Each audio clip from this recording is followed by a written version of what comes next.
Welcome back to Fire to Fork. My name's Harry, his name's Fred, and today we're going to be cooking. We're going to do a nice big breakfast cook up. Well, sort of a breakfast. It's actually about midday because, as I've said before, I don't actually usually eat breakfast. But today I'm going to make some bloody tasty breakfast food. So, first things first, warming up, you know the drill.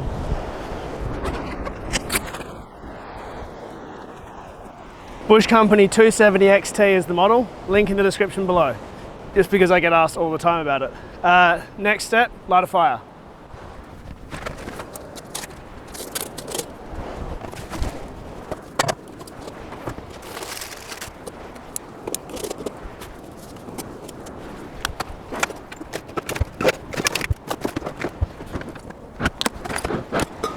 Okay, now time to enjoy a nice coldie. It's an okay beer going in here. We've got much better beers going in later. Let's put them in the freezer for a bit because they were warm when I put them in about an hour ago. So in the fridge, needs a little bit longer. Oh, magic. Everyone keeps asking about these. Yeti stubby holder, no affiliation with these guys. Just, I don't get any kickbacks, just good stuff. So yeah, they're about 40 bucks. They're quite expensive, but they're Kimberley proof. All right, wait for that to settle down. Alrighty, let's get started. So the first thing I want to do is make a little bit of caramelized onion. Oh, and the meal I'm going to make, I'm sure you've already guessed by the title and the thumbnail, is basically a big breakfast sandwich, a serious breakfast sandwich. So, to start with, I'm going to use red onion. And I'm just going to chuck that in a little non-stick skillet. A bit more than that. I don't know why I diced that first bit. It was kind of stupid. I just sort of did it out of habit, but you should actually leave it more stringy like that. This is going to reduce a lot, so that's why I'm making a lot. That was a whole red onion. It's probably going to be slightly too much, but not by nearly as much as you might think. Add to that a little bit of butter.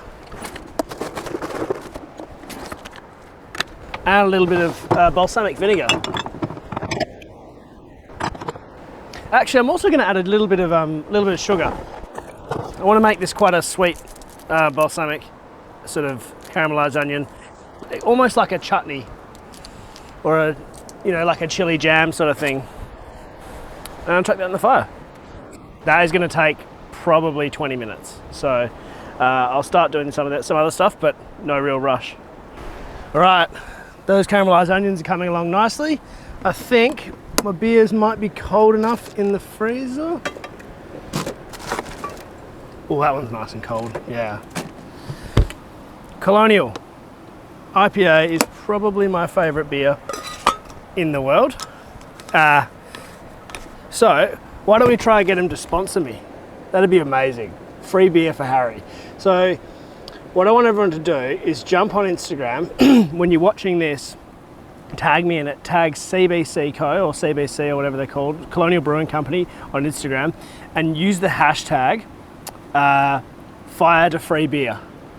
And we'll see if we can get them to sponsor me. Okay. Oh, it's so good. Okay, next bit, some bacon.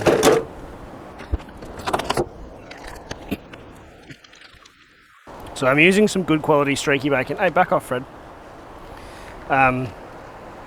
It's only one burger or sandwich, so I'll just use these 3 bits and get this guy in the heat. Touch of butter in there. Lay these guys on. We'll just give that a few minutes to sort of start to crisp up, and then we'll go to the next stage. Actually, I've changed my mind. I know the next stage. I'm going to put it on now. That is just a few little frozen chips, just straight on the heat. These things fry up really nicely. Don't need many, but there's nothing better than a few chips in your burger or your sanger.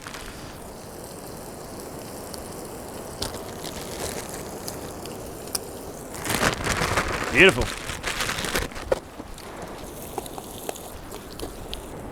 Okay, so it's been about, I don't know, probably half an hour.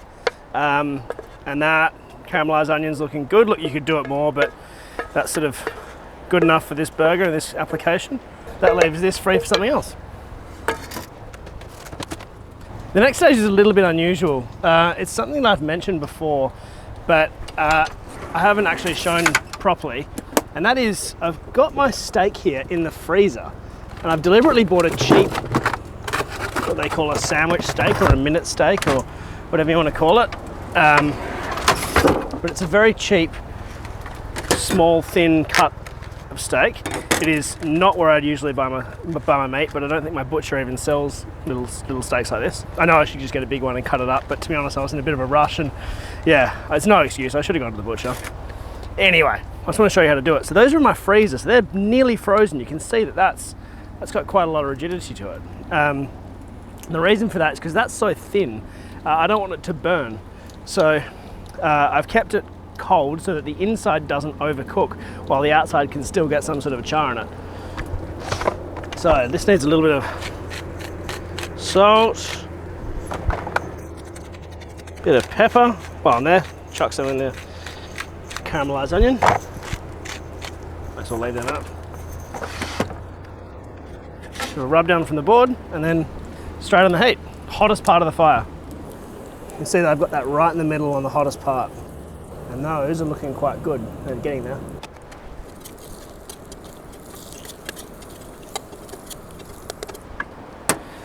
Next, big bit of sourdough.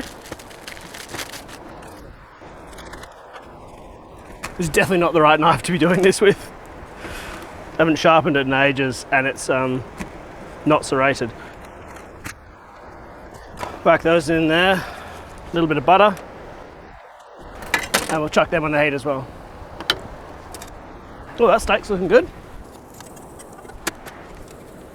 As it turns out, all my bacon's pretty well cooked, so I'm just gonna put this in the other pan. That way it cooks in my bacon fat.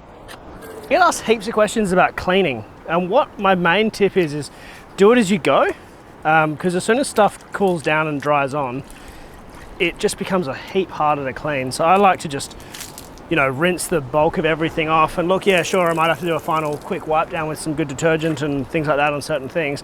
But I find that if I just do this as I go, I can get everything kind of 95%, and it makes the end cleanup really easy. Okay, steak looks done. Don't want to overcook that.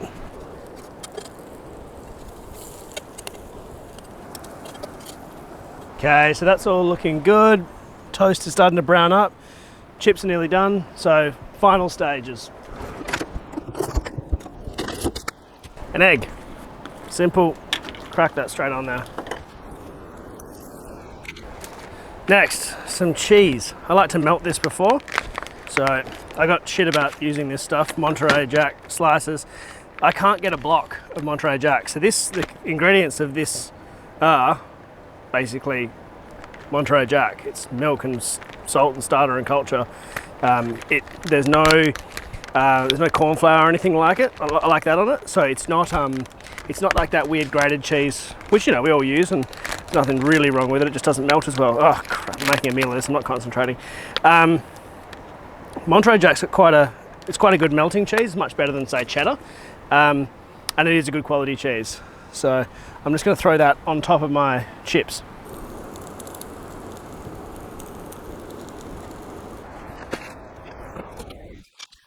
Alright, that's probably a few seconds away, so I'll just get everything else prepped. So, sauces. I'm going to go with a bit of Kewpie mayo, secret sauce. I was trying to find some chili jam or something, and this is nothing like chili jam, but I just love a little bit of spice on basically everything, so I'm just going to throw like a tiny little dab of Sriracha on there. Next, a little bed of caramelised onion.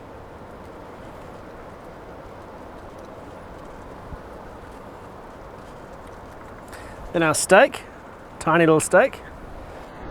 Then an excessive amount of bacon. Whew. Oh, it's really hot. Okay, that's a lot of bacon, but it's how much I cooked. So good. Let's have a bash at our fries. Chips. Keep calling them fries because I got a lot of abuse in one video for calling them chips because Americans don't understand the difference. Or they have different words, they call them different things. The egg. Holy shit. Oh, I'm gonna have to do a cross section of this because this is just ridiculous. Top bit of bread, which I'm gonna put a little bit more sauce on, I think. All the moisture I can get in this.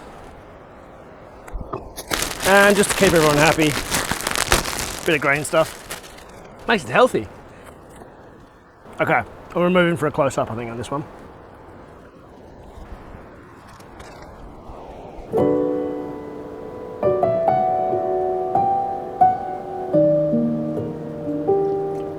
Whoa.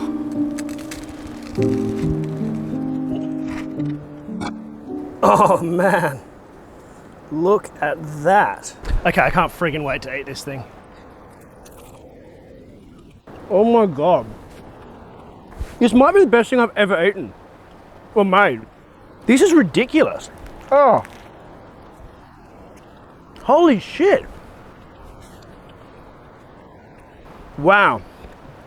That's really good. Tell you what it is.